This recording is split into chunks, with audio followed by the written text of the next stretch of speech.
All right, so last week we left off, we talked about kind of the nature of data, data tables, summary tables, and we looked at categorical data.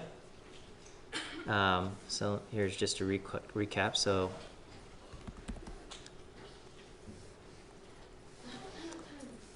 last week we looked at data. We talked about numeric and categorical variables.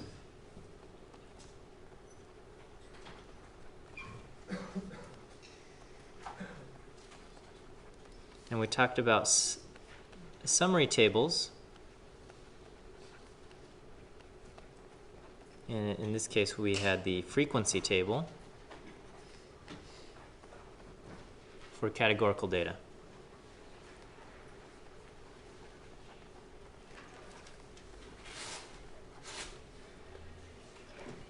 Okay, so this week we'll look at graphic displays for numeric data. We had a graphic display for categorical data. What was that called last week? The bar chart, yes. So this week we have the graphic display for numeric data. Okay. And we will also take a look at summary statistics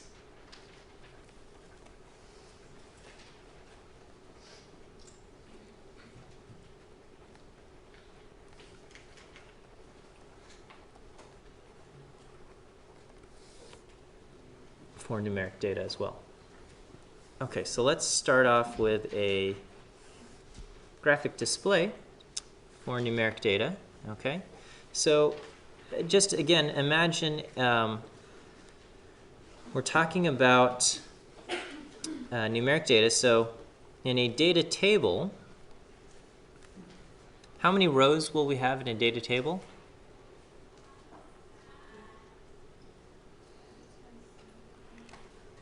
We have one row for each,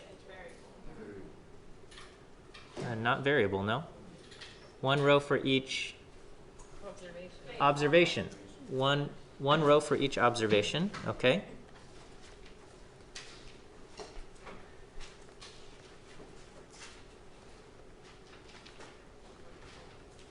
And one column for, one column for each variable.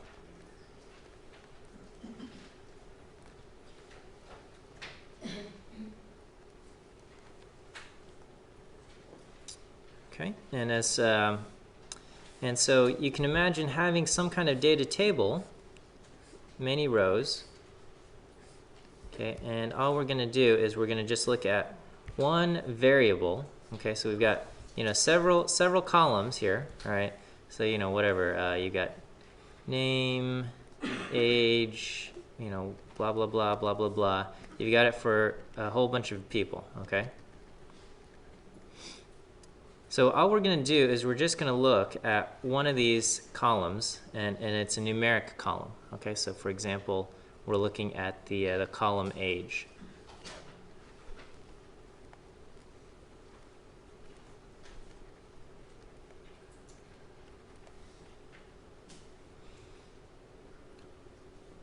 Okay, so one way to display numeric data is with a dot plot. Okay.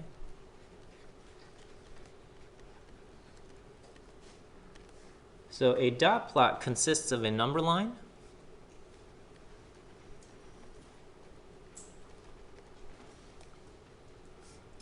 and then we put dots with dots representing each observation.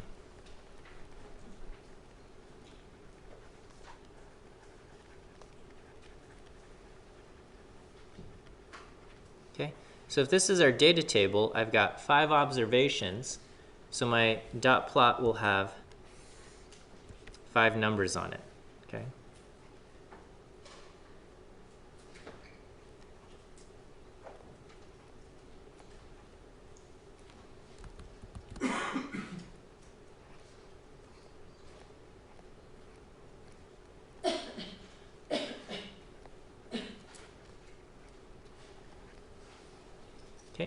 So, here I've got a number line, and I'm going to put a dot at each observation. So I'm going to put a dot at 19, or well, I'll go down the column here. So I got a dot at 22, a dot at 20, a dot at 21, a dot at 27, and a dot at 19. Okay, so this is a dot plot. One dot for each observation. So here we've got a number line with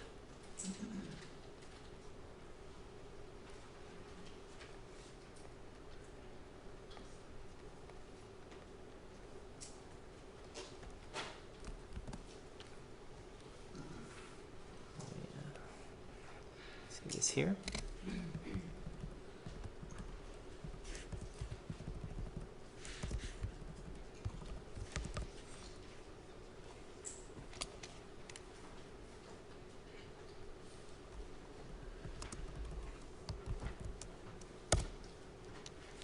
Okay, is that all right? Just want to make sure everybody can see everything okay and we're doing all right.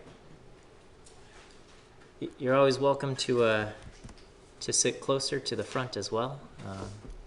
And after the quiz, you can sit wherever you want. Okay, you can sit next to your friends. That's not a problem. Okay, and so if we had a large data set with 300 people in it, how many dots will appear in our dot plot? Yeah, we'll have 300 dots, okay? So dot plots are useful when you have smaller-ish data sets, okay? They can kind of tell you where the dots are located. And so in this case, we see, a lot of these, as far as the ages in this group of 5 go, 4 of them are concentrated down here, and then we have one person who's a little bit higher than the rest at 27, okay? So a dot plot is a number line with dots representing each observation. They also kind of give us an idea of where our dots are located, where the observations are located, okay? So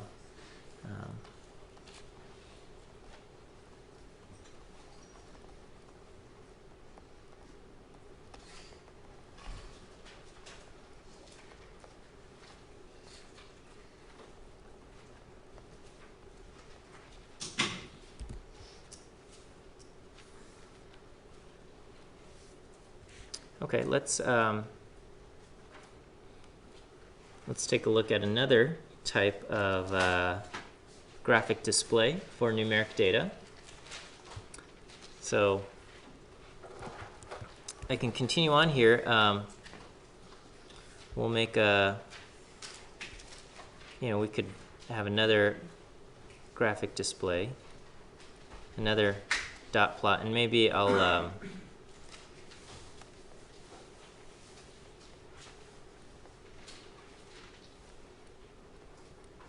I'm just making up numbers here. Okay, so this is a dot plot. Again, I've got dots for each observation.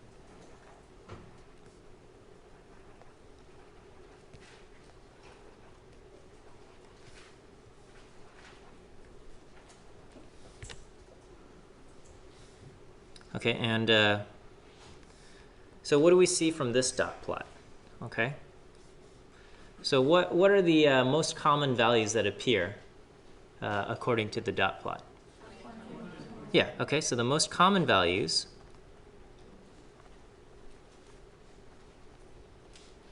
are 20 and 21. Okay, what is the largest value observed? Okay, so the largest value is 25, and what's the smallest value? Yeah, okay, so even if I were to extend 25, 26, 28, okay, so the smallest value is 15, okay? How many 19s do we have? Okay, and then the answer is 2. Okay. Is everyone okay with all of these answers here? Anybody confused about this? Okay, So the dot plot is very useful in this case. We can present almost the exact same information using a histogram, except with a histogram,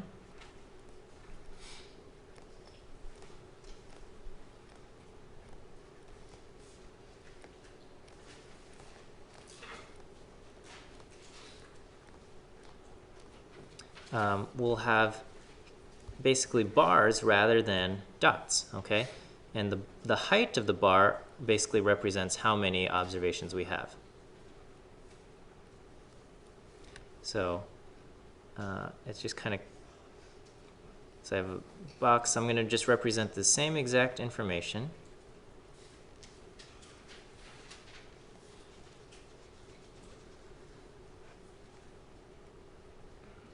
Wait, I think I counted wrong here. 15, 16, 17, 18, 19, 20. Oh no, I'm okay. All right.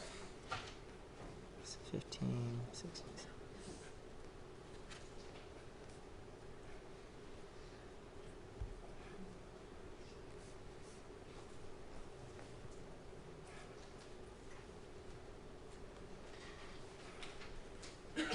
So this is just slightly poorly drawn histogram here, but I think it captures the essential display. And it's just kind of, you know, students always ask this, but generally the bar to represent an observation with a value of 25 has the left edge at 25 rather than being centered on 25 itself. And that's just kind of the custom when creating histograms, okay? So this up here is called a dot plot, and this down here is called a histogram. Okay, and so looking at the histogram, we can answer the exact same questions. What are the most common values? We would say 20 and 21. What's the largest value? 25. The smallest value? 15. How many 19s do we have? 2. Okay, so the same, this plot can answer the same questions.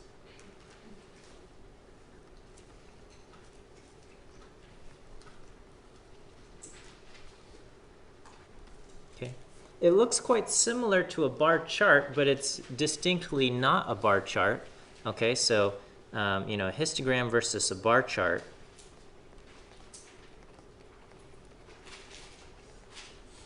Okay, keep in mind a bar chart is for categorical data, whereas a histogram is for numeric.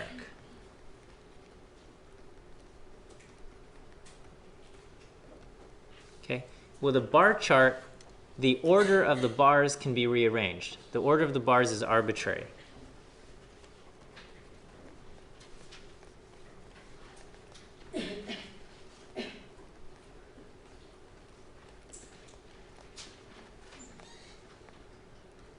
Okay, if you want to put them in alphabetical order, that's fine. If you want to put them in, you know, order of colors of the rainbow, you can do that. Okay, the order of bars in a bar chart, arbitrary, right? So there's no reason, and if we had a bar chart for gender, there's no reason why it should be male and then female. It could also be female and then male. Okay, doesn't matter. For a histogram, the order of bars is fixed. It's fixed because there's a number line. Okay, you can't rearrange the numbers in a number line. That would break mathematics. So you have to put them in order and according to the number line. Okay, so for a histogram, bars are arranged according to the number line.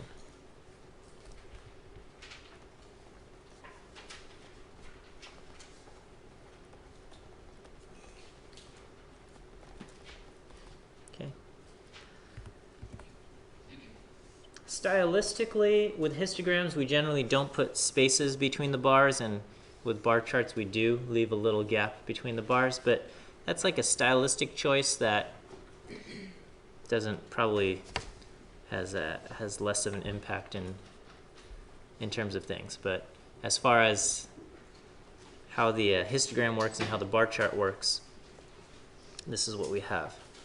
Okay? Yes, question? Is it always going to be like numbers like that, or will it be like, for example, like Nissan and then No, so with a histogram, it will always be numeric. Okay, histogram can only be done for numeric data, so the number line across the bottom will always have numbers. Okay, if you have Nissan versus Honda or something like that, that's going to be a bar chart because that's categorical data. Okay. Okay. Any other questions? Okay, so so here we have this histogram representing almost the exact same information as the dot plot. The histogram, you can also create bins for a histogram, okay?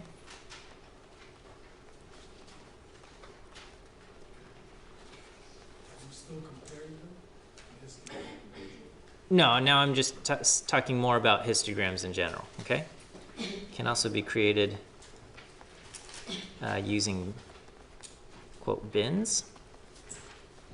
Okay, so for example, let's say you've collected a bunch of data on a bunch of people, okay? And we're going to create a frequency table for age.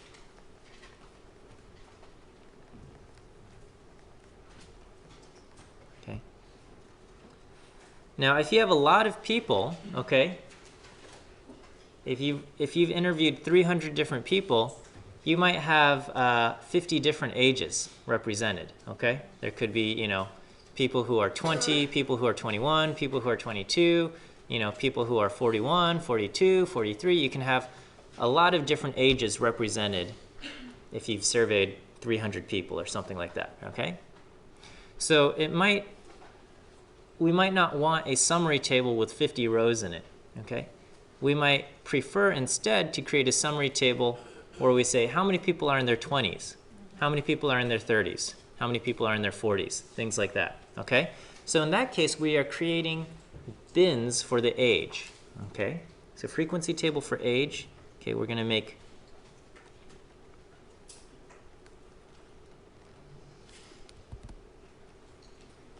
bins for the age. So rather than count how many people are 20 versus people who are 21,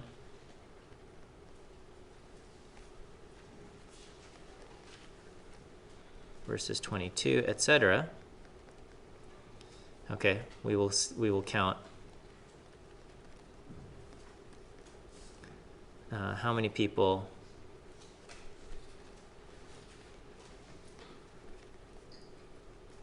are 20 to 29, 30 to 39, 40 to 49, etc. Okay, so here's my summary table: 20 to 29, 30 to 39, 40 to 49, 50 to 59, and we'll say 60 to 69. Okay, and so maybe we have 12 and 18 and 15, 10 and 5. Okay, well this is not even close to 300, but let's say this is what we have. Then we can create a histogram to kind of show this information.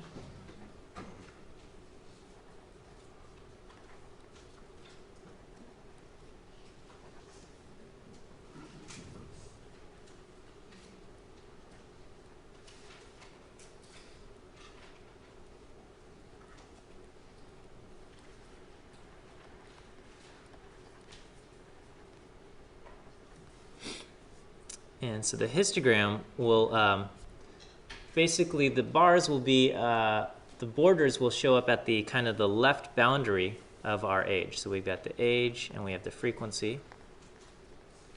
So we got 20, 30, 40, 50, 60, and 70, okay? And so I'll have a bar going up to 12 for age 20.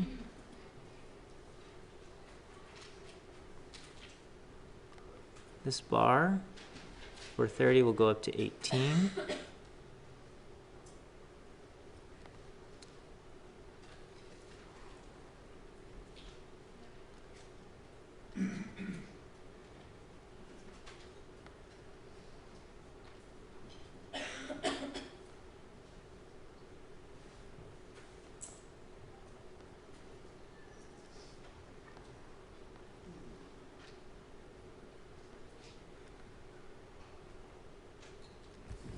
Okay, and so here we have a histogram where we've created bins for the ages.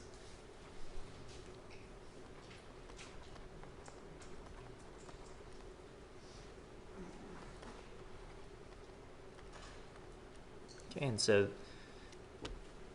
this basically just kind of groups ages together rather than showing, you know, here's one bar for the 3 people who are, there's 2 people who are aged, 20 and 1 person who's aged 22 and 3 people who are aged 25 and things like that. It just kind of groups them all together and said, hey, we've got 12 people between 20 and 29.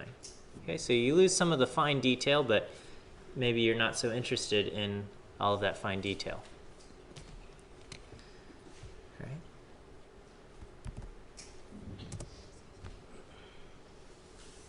It's okay? Okay, and similarly, we can create stem plots.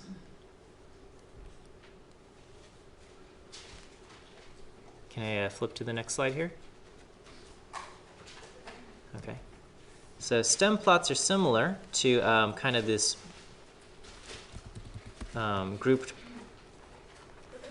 histograms in that, let's say we had the observations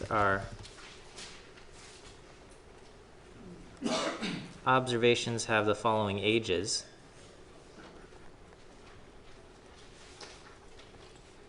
20, 21, 21, 22, 26, 30, 34, 37, and 44, okay? So basically, the way a stem plot works is we're going to put the numbers 2, the numbers 3, and the number 4, okay? And to represent the number 20, I'm going to just draw the number 0 here, okay? And so 0 in this 2 row represents the number 20. To represent the 21, I'm going to put a 1 here, okay? So the 1 in the 2 row indicates a value of 21. To indicate the next value of 21, I'm going to put another 1. To indicate this 22, I'm going to put a 22. To indicate the 26, I'm going to put a 6 there. Is this okay or is this confusing? We're good? Or we're not good? Yeah, we're... question? So the 0, 1, 2, 6, that would be like frequency, that would be... No, so all I'm doing is I'm representing these values here, okay? So I've got 20, 21, 21, 22, 26. Here I've got 20, okay? This one here, the one and the fact that it's in the row with the 2 represents 21. This represents 21. This represents 22, and this represents 26. Is that okay? All right. So then what goes in the row with the 3? 0, 4, 7, and then down here I have a 4. Exactly. Okay? And so this is a stem plot, and if I were to just kind of copy this and turn it on its side here, okay? Oops. And just draw little bars around it. It looks kind of like a histogram, okay? In that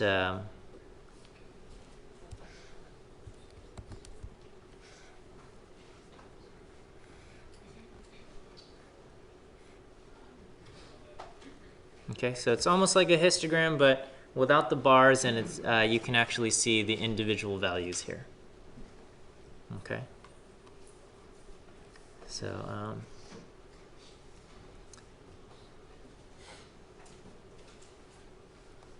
okay, looks almost like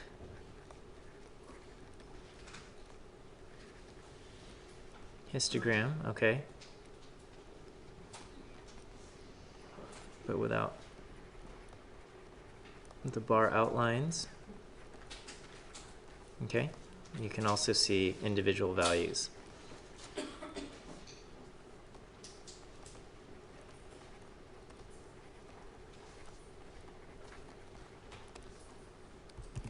Okay, and those are called stem plots. I have a question. Yeah, yes. So how can this be applied to a frequency table? Can it? Sure, you can say if we wanted to create that frequency table, how many people are in their 20s? You would tell me 5. We got 1, 2, 3, 4, 5 people in their 20s. Okay, how many people are in their 30s? Between 30 and 39. 30. You would say 3. Okay. So I mean, if we want to turn this into a frequency table, it would just be a matter of 20 to 29, you'd have 5. 30 to 39, you'd have 3. 40 to 49, you'd have 1. Right. Does that? So is it a matter of like preference? Would you prefer if you prefer histogram or stem plot, whichever one? Yeah, I guess so. I think the more pertinent question is, if you were to see this, do you understand what is being represented here? Okay. So, yeah. But if somebody wanted to publish a histogram versus a stem plot or a dot plot, you know, that's their prerogative. Okay. Was there another question? The projector went dim. It did, huh? I think it said that it wants to clean the air. Clean the air filters.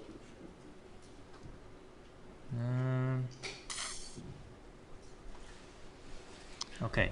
You know what? I'll call the AV guy during our break, and I'll see if they can do anything about it. Okay.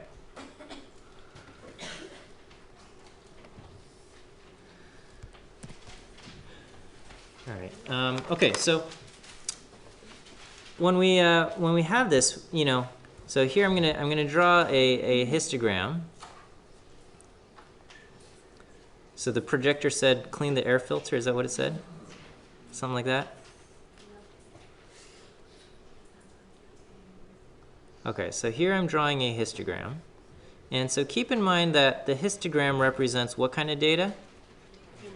Numeric data, right? It's just one column in our numeric data. And so, you know, rather than trying to draw all of these bars, I'm going to just kind of say, here I've got a shape that looks like this.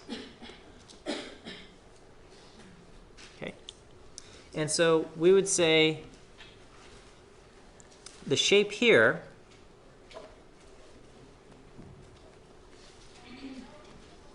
is symmetric.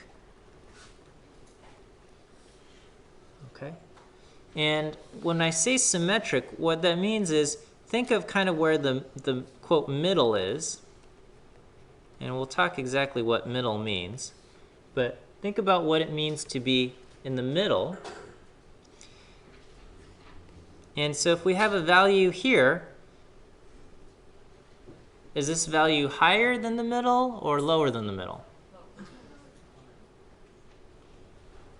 What does this mean? So, okay, what goes across the bottom on a histogram? A number line, right? Okay, so values over here on the number line mean larger values, right? So this is larger than the middle. Okay? What does the height on a histogram represent? The frequency, right? So this means values up here. So in the middle, because it's the highest, this is the tallest area, this shows up with the highest frequency, right? So, you know, the graph is the tallest here, so this, you know, highest frequency out here. So, or these are the quote, most common.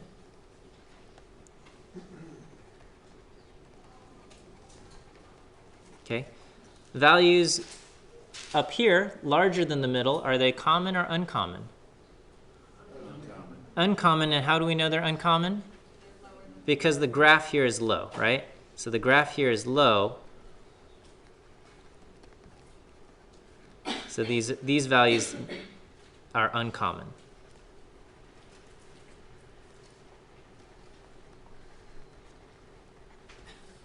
Okay. When we are symmetric, what this means is that values larger than the middle and values lower than the middle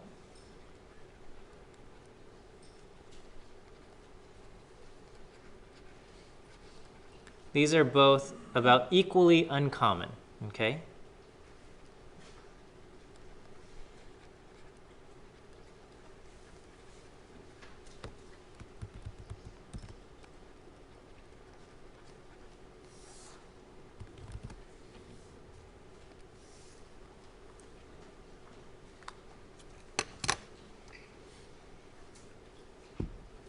Is that okay with everybody?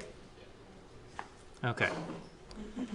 On the other hand, we can have something that is skewed. Okay. And what skewed looks like is it looks like this. Okay, and this thing, we would say is right skewed.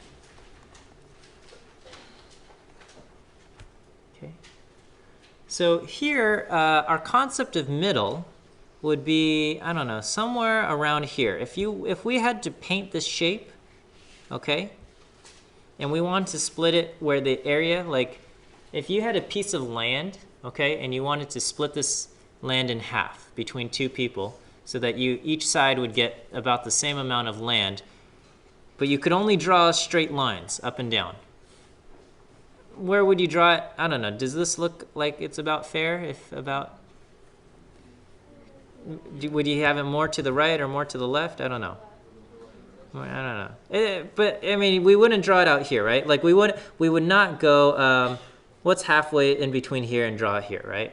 We would not do that, okay? And then, but we also wouldn't go straight to the tallest point here and say that's going to be halfway, right? This would not be, so it's probably, I don't know, I'm just guessing somewhere around here. This is like half the area and this is half the area of the land. Does that kind of make sense? Yeah. Something like that. Okay, so we'll say, half and, half the area and something like this is half the area maybe, okay? So this here, this can quote be our middle. All right. Okay, and then so what does it mean to be, way out here? What is this? Do values out here exist? Yes. Okay, so this is like way higher than middle, right?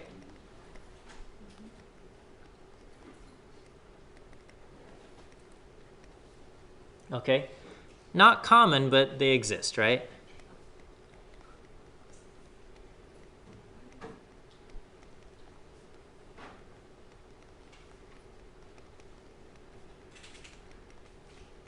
Okay. If I were to take this length here and go that same distance in the opposite direction, where would I end up? From the middle. So I'm like, how far is this from here to here? If I were to take kind of that length from there and go in the other direction, I would probably end up, I don't know, maybe somewhere around here? Okay, so this is going the same distance, but this time below the middle, okay? Same distance, but below the middle. Okay. Does anyone exist out here? No. Okay. Well, we will say no one exists out here. Okay. So this is a right skewed distribution. All right. We can think of something like income. Income is right skewed. Okay. All right, so if we think of like what is the median income in the United States, median household income, we'll just pick a nice round number. It's something around $60,000 per year or something like that. Okay, yeah. Question. Huh? Isn't that a left skewed cross? No, this is the right. You're right. So this is right skewed. Oh, that So, I mean, what I see is what you're seeing. Okay, I'm not writing backwards on my screen here. Okay, so this is right skewed, right? I mean, if you need to know which side to, like, if you were gonna stab, I don't know, some meat to grill, okay? Which side would you use to do the skewering? You would use the right side. Okay, so that's how you can remember which side is the side. Okay, so this is right skewed. We call this the stabbing edge, the right tail, okay, or the tail, okay. Okay, so income. You know, we can say something around the middle. It's something about this. Okay, we'll just say $60,000. Okay. So, all right. Are there people out there who make $1 million a year? Yes, okay. So, I mean, there's not a lot, but yes, some people make 1 million a year. And some people make even more than that, okay? But we will say some people make 1 million per year. Okay? So 1 million a year, how much above the middle is that? It's way above, right? This is $940,000 more than the middle. Okay?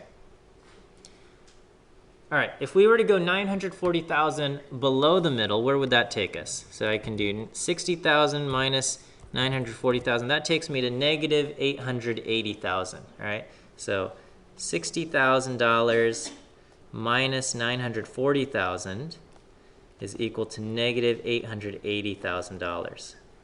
Why are you doing that right now? Why am I doing that? Yeah, why are you subtracting the? Oh, okay.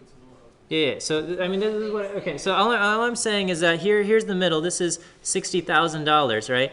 This up here is 1 million. Right? Okay. So 1 million. This is the distance from here to here. How much is that? 940,000. Okay. If I were to go 940,000 this way, where would that take me? That would take me to negative 880,000. Is anybody's annual wage negative $880,000? No, right? The lowest someone can make would be $0, right? And well, I mean, in terms of like money you make at a job, right? And actually, the money you make at a job, you know, legally can't be lower than minimum wage. There's probably people who get paid less than minimum wage, but you know, it's not going to be zero. It's not going to be lower than zero. Okay, no one. I don't know. Maybe you know, some CEOs say, "Oh, I get my annual salary is $1 or something." You know, somebody might say something like that, but nobody's out here. Nobody's out here at negative 880,000. Okay, so here's an example of something that is right skewed, where you have some people that are way higher than the average or the middle, and you have no one that far below. Okay, where it ends over here. Okay, so we'll say no one makes negative 880,000 per year. All right. So does that make sense as to what is right skewed? Okay. Remember, it's still, we're just talking about a single numeric variable. Okay. What do you think this shape is called? Left skewed. Okay, you figured out the pattern. Good. So that's left skewed. This would be, you know, maybe scores on an easy test. Okay, most students getting high grades, 90, 100% or something. Okay, some people will get 20%, 30%. Okay, that's far lower than average, and you're gonna have no one that makes that much higher than average because the max would be 100%, right? Okay, so that would be left skewed. We also have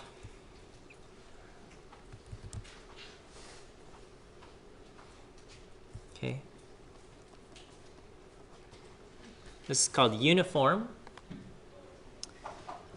What does this mean? This means, so what does the height on a histogram represent?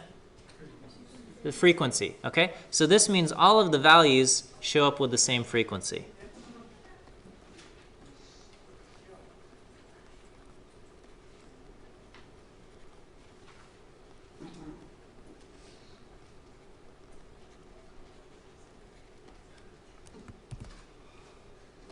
Okay, so you know, if we were looking at lottery numbers being pulled over the course of time, okay, over the, I don't know, however many lotto numbers are pulled, over the course of time, all of the numbers should show up with approximately the same frequency, right? Maybe in the course of a few weeks, maybe a few numbers get pulled more frequently than others, and so some people start thinking these are their lucky numbers. But overall, all of the numbers should show up with about the same frequency, okay? So, you know, individual lottery numbers.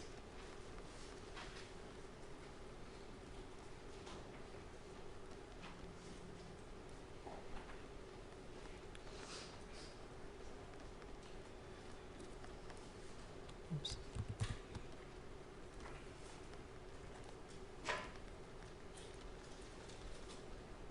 Okay, or you know, if you're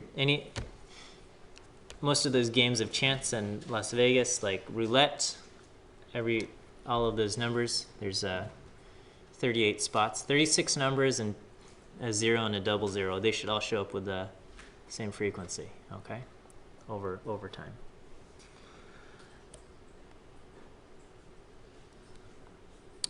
Okay.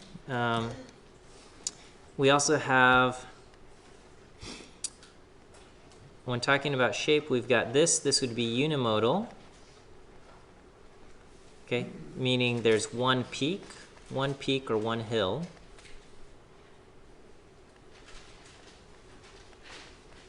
Okay. And over here, this would be bimodal. And then anything with more than 2, we usually just say is multimodal.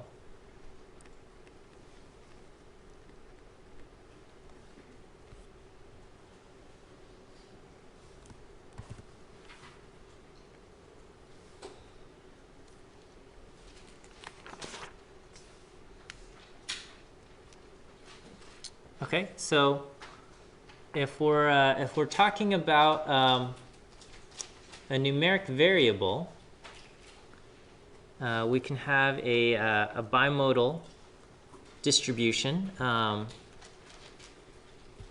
So for example, we could look at testosterone levels.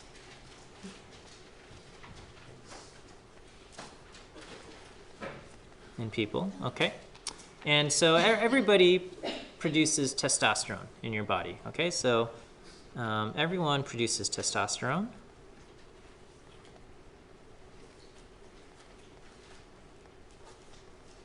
Okay, and in general, okay,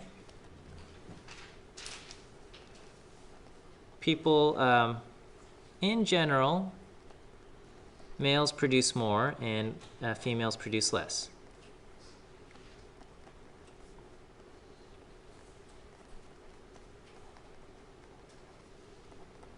Okay, and you know, this is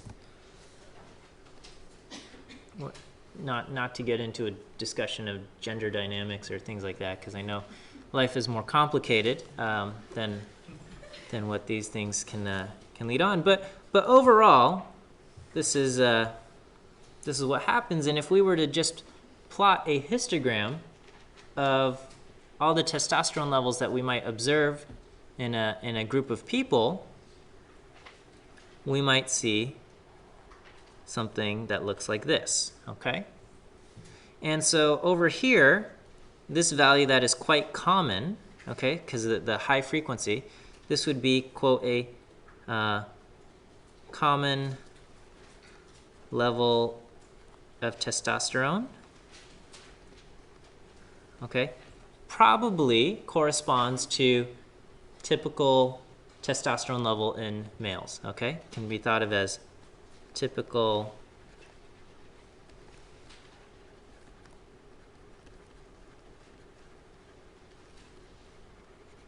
Okay, and then over here, this would probably be your quote-unquote typical female testosterone level.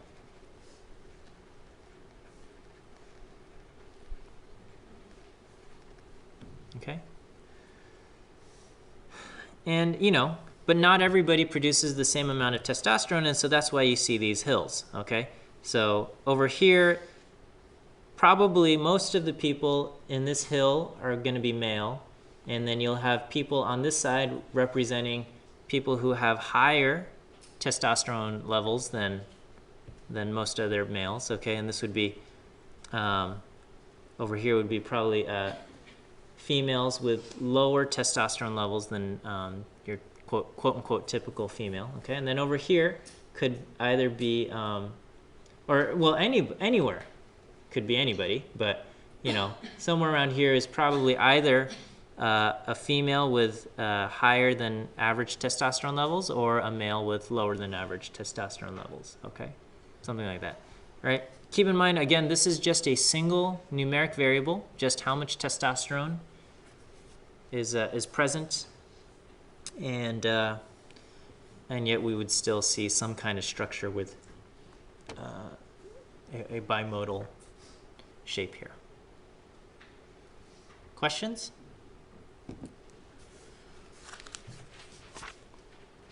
Okay, let's take a short break here. We'll say 10 minutes, so come back around 8:35-ish. I'll talk to the AV guy about the projector, and